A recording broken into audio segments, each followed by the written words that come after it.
বাংলাদেশের উত্তরাঞ্চলের একটি রহস্যময় প্রাসাদ দিনাজপুর জমিদার বাড়ি। প্রায় 400 বছরের পুরনো এই জমিদার বাড়ি একসময় ছিল রাজকীয় জীবন, ক্ষমতা এবং ঐশ্বর্যের প্রতীক। প্রাচীন দেয়াল, অলঙ্কৃত দরজা এবং চৌকোর মধ্যে তৈরি স্থাপত্য আজও অতীতের গল্প ফিসফিস করে বলে।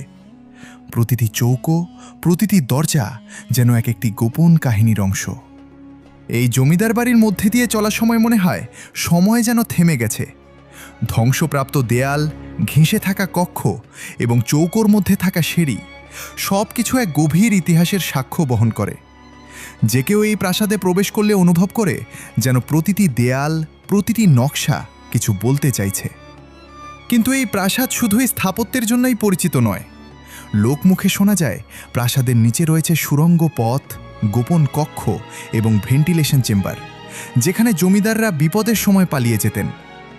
কেউ কেউ বলে এই সুড়ঙ্গের মধ্যে লুকানো ছিল মূল্যবান ধন, স্বর্ণ, গয়না এবং রত্ন। একটি রাতের চাঁদের আলোয় প্রাসাদের ছায়াময় প্রাঙ্গণে হেঁটে বেড়ালে মনে হয় যেন অতীতের জমিদাররা এখনও এখানে ঘুরে বেড়াচ্ছেন।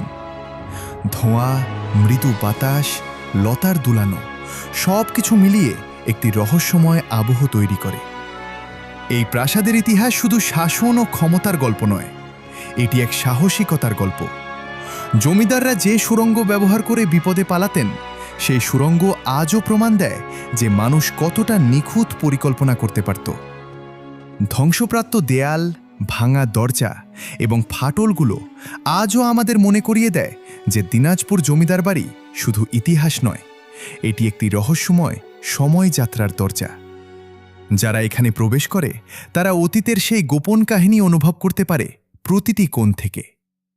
গোপন কক্ষ, সুড়ঙ্গ এবং ধন সম্পদ নিয়ে শোনা গল্পগুলো এখনও প্রাসাদের মধ্যেই লুকানো। কেউ যদি সাহস পায় তবে এই 400 বছরের রহস্যের দরজা খুলতে পারে। আপনি কি সেই সাহস রাখবেন?